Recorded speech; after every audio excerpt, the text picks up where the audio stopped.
রাম রাম সকলকে।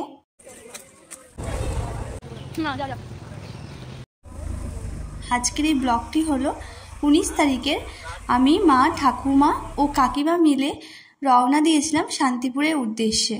তো তোমরা এই ব্লগটা দেখলে বুঝতে পারবে যে তোমরা সিউড়ি থেকে খুব সহজে কিভাবে শান্তিপুর যাবে। আমরা প্রথমে পৌঁছে গেছিলাম আমোদপুর সিউড়ি থেকে বাসে।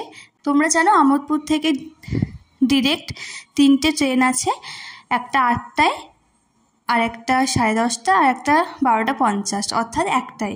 তো আমরা 10:30 ট্রেনে পৌঁছে গেছিলাম কাটোয়া। বৃষ্টি পড়ছিল, তো সবাই বলছো যে বৃষ্টিতে কি যাওয়া সম্ভব, বাট আমি একটা জেদ ধরেছিলাম যে গেলে বৃষ্টিতেই যাব। আমার রোদ গরম একদম ভালো লাগে না, রোদ গরম হলে ভীষণ রোদ গরম হচ্ছে। আমরা পৌঁছে গেছিলাম আমোদপুর স্টেশন। তো দেখো, আর সত্যি কথা বলতে আমি অনেক দিন পর ট্রেনে কোথাও যাব। সবাই হয়তো ভাবে, আমার আত্মীয় স্বজন বা আদার্স বন্ধু বান্ধব ভাবে শুক্লা হয়তো খুব ঘুরে বেড়ায় এদিক ওদিক সেদিক। সেটা একদমই নয়। আমার রুট জানো তো কোথায়? বাড়িয়া সিউড়ি। কারণ আমাদের বাড়িটা গ্রামে, গ্রামে সমস্ত রকম জিনিস পাওয়া যায় না, তাই আমাকে সিউড়ি ছুটতে হয় সপ্তাহে 1 দিন বা 2 দিন। তাদের সঙ্গে একটা কথা শেয়ার করি। আমার মায়ের একটু বাচ্চাদের মতো স্বভাব আছে, ট্রেনে বাসে চাপলেই চকলেট সোনপাপড়ি খেতে ইচ্ছা করে, তাই মায়ের চক্করে আমাকে সোনপাপড়ি কিনতে হলো। মা সোনপাপড়ি খেতে ভালোবাসে। আমার একটা কথাই মাথায় ঘুরছিল যে এই পুরো ট্রেনটাই তো ফাঁকা ট্রেন, তাহলে এত দূর যে যাচ্ছে খরচা করে, তাহলে সরকারের কি লাভ হচ্ছে না কি হচ্ছে? ফাঁকাই তো যাচ্ছি, মা ঠাম্মা তো শুয়ে শুয়ে গেল, অর্ধেক ট্রেন তো ফাঁকা, তাহলে এই ট্রেনটা চালাতে তো খরচা হয়। এসবই মাথায় ঘুরছিল। কারণ আমার আবার একটু মায়া দয়া আছে শরীরে, ভাবে আমি পায়ের উপর পা তুলে যাচ্ছিলাম, মনে হচ্ছিল দাদুর ট্রেন আমার। কাটোয়া স্টেশনে পৌঁছানোর পর দেখবে ওখানে নবদ্বীপ ধাম যাওয়ার ট্রেন আছে। নবদ্বীপ যাওয়ার ট্রেন হলো 1 ঘন্টা 1.5 ঘন্টা পর পর। ডিরেক্ট টিকিট করে নিয়েছিলাম আমোদপুরে। তো এরপর জাস্ট 1.5 ঘন্টার মধ্যে আমরা পৌঁছে গেলাম নবদ্বীপ ধাম। বৃষ্টি হচ্ছিল, আর বিশ্বাস করো এদিকে শুধু সবুজ আর সবুজ। যেই কাটোয়াটা পৌঁছেছি, আর কাটোয়া থেকে নবদ্বীপ যাওয়ার রাস্তাটা শুধু সবুজ, দুপাশে কত গাছ, কত আমের বাগান, কত সবজি চাষ হয়েছে, এত জল, মানে কি বলবো, সত্যি আমার ভীষণ ভালো লাগছে। কি সুন্দর জায়গা, কত শান্ত পরিবেশ। আমরা ওখানে সবাইকে জিজ্ঞেস করলাম, বলল শান্তিপুর যেতে হলে প্রথমে নবদ্বীপে নেমে ভালুকা বটতলায় যেতে হবে, সেখান থেকে বাস খুব কম, অটো ধরে আমাদেরকে শান্তিপুর যেতে হবে। তো আমরা অনেক বাসের জন্য ওয়েট করছিলাম, বাস ছিল, বাস আমি ভাবলাম, আমরা ভেবেছিলাম বাস হয়তো খুব কম আছে, বাট লেট হচ্ছে আর বৃষ্টি পড়ছিল প্রচণ্ড পরিমাণে, তাই ভাবলাম বাস না থাকতেও পারে, তাই আমরা টোটো করেছিলাম ভালুকা বটতলা যাওয়ার উদ্দেশ্যে। আবার বলে দিই, আমরা নবদ্বীপ স্টেশন থেকে টোটো করেছিলাম ভালুকা বটতলা যাওয়ার উদ্দেশ্যে। তো তোমরা দেখো যে আমরা যাচ্ছি ভালুকা বটতলা, গঙ্গা ব্রিজ পেরিয়ে নবদ্বীপ থেকে ভালুকা বটতলা যাবে। বেশি দূর নয়, ওটা হয়তো 9 থেকে 10 কিলোমিটার, তাও কম, ওটা 8 থেকে 9 কিলোমিটার, খুব একটা টাইম লাগলো না।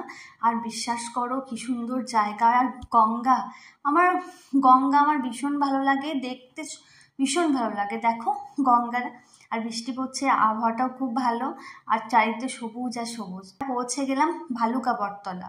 ভালুকা বটতলায় গিয়ে অটো কাকুকে জিজ্ঞেস করলাম আমরা যাব শান্তিপুর। তো বললো ঠিক আছে, আমি নিয়ে যাব। তো ওখান থেকে মাত্র 40 টাকা করে ভাড়া নেবে। আমরা জেনে রাখো, নবদ্বীপ থেকে ভালুকা হলো মাত্র 20 টাকা করে পার হেড ভাড়া, তার বেশি তোমরা কিন্তু দেবে না। তো এরপর ভালুকা বটতলা থেকে আমরা গেছিলাম শান্তিপুর। খুব সুন্দর দৃশ্য দেখতে দেখতে তোমরা চলে যাবে শান্তিপুর। আর রাস্তাতে একটু বেশি উন্নয়ন হয়েছে, তো তাই একটু বেশি কষ্ট হবে, তবে অসুবিধা নেই। রাস্তাতে উন্নয়ন না হোক, মাঠঘাট সবুজে ভরা, ওই দেখতে দেখতেই উন্নয়নকে ইগনোর করে তোমরা এগিয়ে যাবে। তো শান্তিপুর পৌঁছে আমাদের সৌভাগ্য চক্রে এক টোটো কাকুর সঙ্গে দেখা। উনি আমাদেরকে সম্রাট লজ নিয়ে যান। দূর থেকে জার্নি করে আমাদের আর কোন লজটা ভালো খারাপ দেখারও সময় ছিল না, বাট এই লজটা সত্যি ভালো। আর মেনলি ছিল এখানকার মানুষজনের ব্যবহার। এই সম্রাট লজেরও ফোন নাম্বার দিয়ে দেব, তোমরা যদি কখনো যাও তো তোমরা কিন্তু এখানে স্টে করতে পারো, ভীষণ ভালো, সমস্ত সার্ভিস খুব ভালো। তো এরপর আমরা চাটা খেয়ে সন্ধে ফ্রেশ হয়ে বেরিয়ে গেছিলাম শাড়ি কেনার উদ্দেশ্যে। এটাই হলো আমাদের মেন কাজ শান্তিপুরে।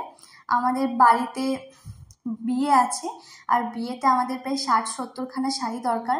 সেটা শিউরিতে ভালো পাবো না বলে শান্তিপুরে একবার মারা এসেছিলো মায়াপুর নবদ্বীপ, সেখানে শাড়ি নিয়ে গেছিলো। তারপর আমি কিছু মানুষের ইনফরমেশন থেকে পেয়েছিলাম শান্তিপুরে ভালো শাড়ি পাওয়া যায়, তাই শান্তিপুর এসেছিলাম।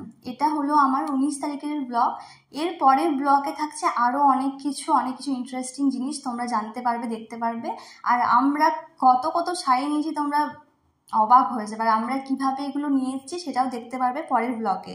আমি সেই টোটো কাকুর নাম্বার দিয়ে দেবো, উনি তোমাদের পুরো শান্তিপুরটা ঘুরিয়ে দেখাবে, কোথায় কি ভালো ও জিনিস পাওয়া যায়। খুব ভালো, সত্যি কথা বলতে 3 দিন আমরা মিশে বুঝেছি মানুষটা কতটা ভালো মানুষ। ও কি মিষ্টি মিষ্টি বিড়াল ছানা দেখো এই মায়া শাড়ি সেন্টারে, খুব মিষ্টি। আমি অনেকক্ষণ ওদের নিয়েছিলাম, আমার ভালোই লাগে বিড়াল ছানা। আর মারা সব কেনাকাটি করছিল। তো সেদিনকে আমরা প্রায় 17-18খানা শাড়ি নিয়েছি, এখনো বাকি আছে, পরের ব্লগে তোমরা দেখতে পাবে। আজকে শুধু ইনফরমেশন দিলাম তোমরা কিভাবে শান্তিপুর যাবে আর কিভাবে কোন জায়গায় থাকবে, আমি জাস্ট এই ভিডিওর মাধ্যমে বলে দিলাম। আর যাদের বাড়িতে বিয়ে বা কোনো অনুষ্ঠান আছে বা কাউকে শাড়ি দেওয়ার থাকবে অনেক তোমরা কিন্তু শান্তিপুর একবার যেতে পারো। আর শান্তিপুরে কি আছে তোমরা নেক্সট ব্লগে যাবে, তোমাদের ইন্টারেস্টও বাড়বে আর যেতেও ইচ্ছা করবে।